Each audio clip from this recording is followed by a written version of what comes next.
Hello, this is RV Vagabond Jerry, and I am at Colaw RV Sales, which is about 20 miles east of Joplin, Missouri, right on the Interstate 44. You can hear all this noise. And I'm here to show you around mostly the RV graveyard that they have here. A junkyard for burnt up or crashed out RVs that they get parts from.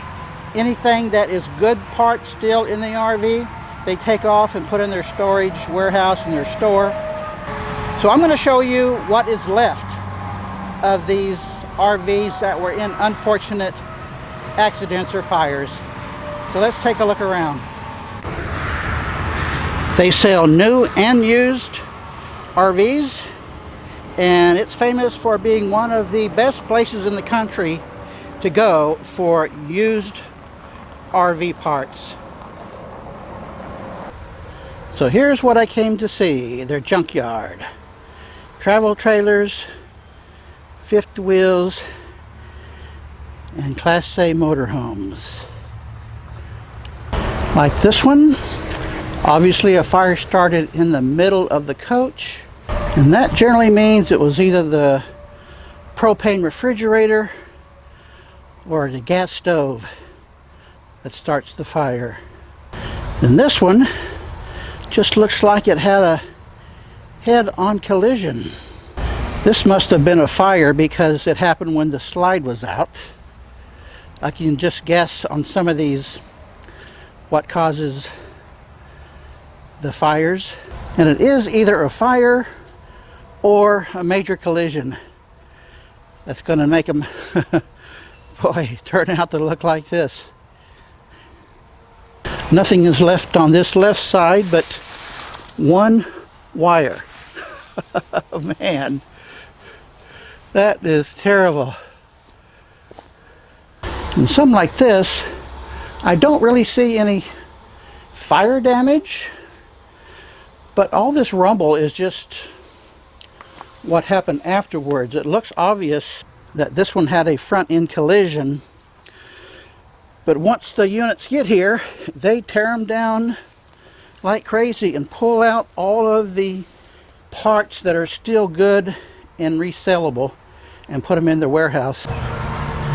This is a diesel pusher where the whole engine has been removed from here. Yep, looks like this one, a fire was behind the refrigerator because the front end doesn't look crashed, it just had parts removed from it.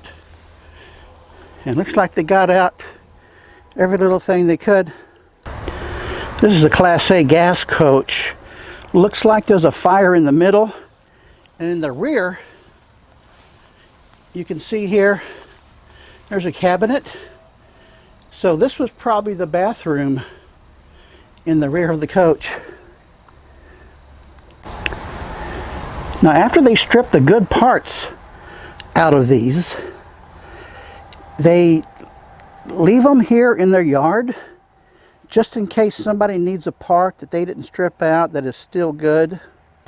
However, for something like this, you wonder why they don't just put them through a crusher and totally destroy them.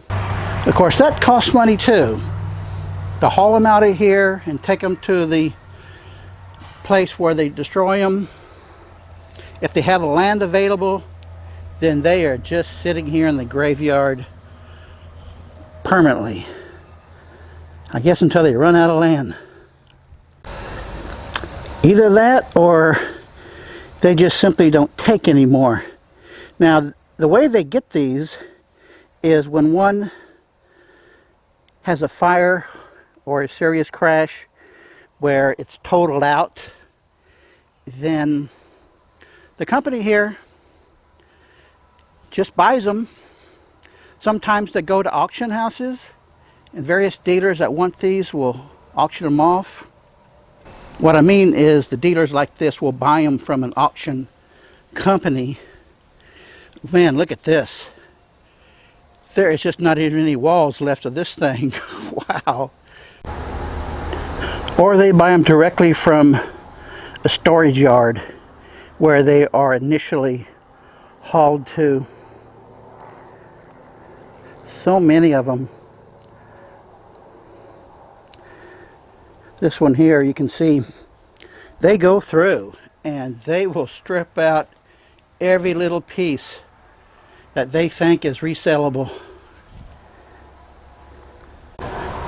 And this one is about as bad as it gets. Oh man.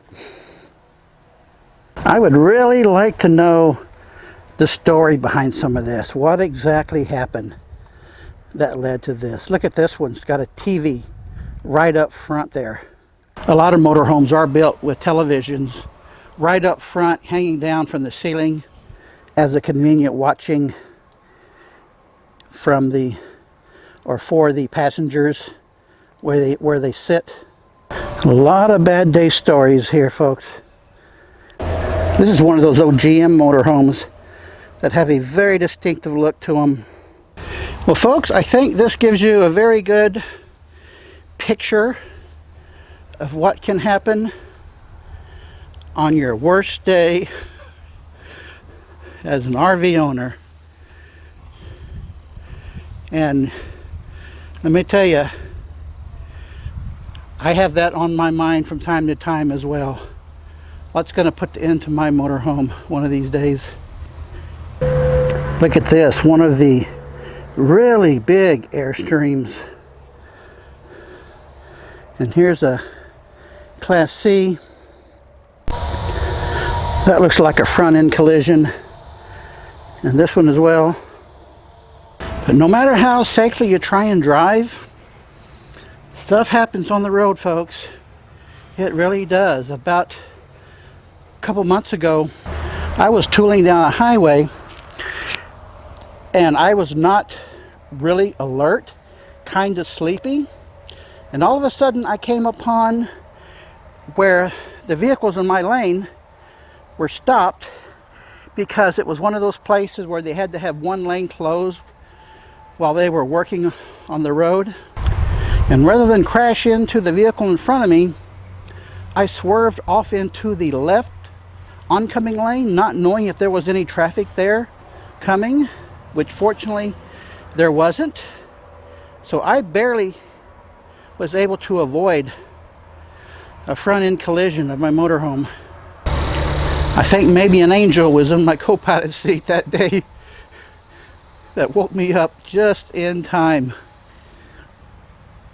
So you have to be really careful and alert on the road to avoid your RV ending up in a junkyard like this, and who knows whether you're going to survive. Well, folks, hope this has given you some food for thought. Good day, folks.